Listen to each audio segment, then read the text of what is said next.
யோக பலத்தை அதிகமாக பெறக்கூடிய ராசிக்கார் யார்? மீன ராசிக்கார். ஜென்மத்தில் சனி, ஜென்மத்தில் சூரியன். விடவே கூடாது. விநாயகர், அனுமன், நரசிம்மரெல்லாம் பிடிச்சிக்கணும். வயிறு, முதுகு, பாதம் தான்.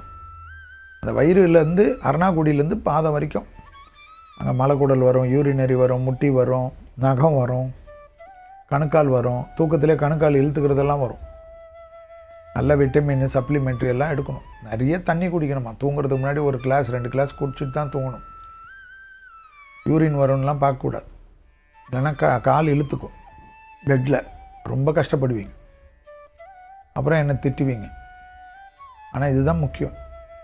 யார் இடத்துலையும் தகராறு வேணாம். மேலதிகாரிகள்கிட்ட கோபம் வேணாம். உத்தியோகத்தில் ரொம்ப கவனமாக இருங்க. நீங்கள் செய்யாத பழி பாவத்திற்கு ஆளாகக்கூடிய சூழ்நிலை ஏற்படும்.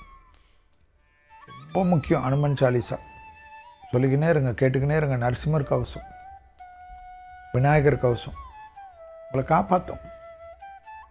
அதெல்லாம் விட்டுறாதீங்க. உடற்பயிற்சி மறந்துடாதீங்க.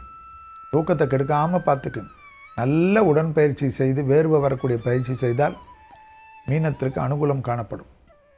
மீனம் பங்குனி மாதம் முழுவதும் நோ ரோஷம், நோ சூடு, நோ சொரணை தான் என்னை பொறுத்த வரைக்கும் பெரிய பரிகாரம். அது எப்போ? ஏப்ரல் 14 வரைக்கும், சித்திரை வரைக்கும். வீட்லேயும் சரி, வெளியிடத்துலையும் சரி, நண்பர்கள் சரி, உறவினர் சரி, உத்தியோகம் சரி, வண்டியில் சரி, பப்ளிக் டிரான்ஸ்போர்ட் யூஸ் பண்ணுறவங்க, ட்ரெயின், பஸ்ஸு, ஃப்ளைட்டெல்லாம் யாராவது எதாவது செஞ்சால் சாரி என் மேலே தான் தப்புன்னு கையெடுத்து கும்பிட்டுட்டு வெள்ளைக்கொடி காட்டிட்டு போயிடுங்க. தகராறு வேணாம், லீகல் காம்ப்ளிகேஷன் வந்துடும். ஜாக்கிரதை. இதுவரை மேஷம் முதல் மீனம் வரை உள்ள ராசிக்காரர்களுக்கு 16/3/2026 31/3/2026 வரை உள்ள 15 நாட்களுக்கு பார்த்தோம். மீண்டும் வேறொரு நிகழ்ச்சியில் சந்திப்போம். நன்றி, வணக்கம்.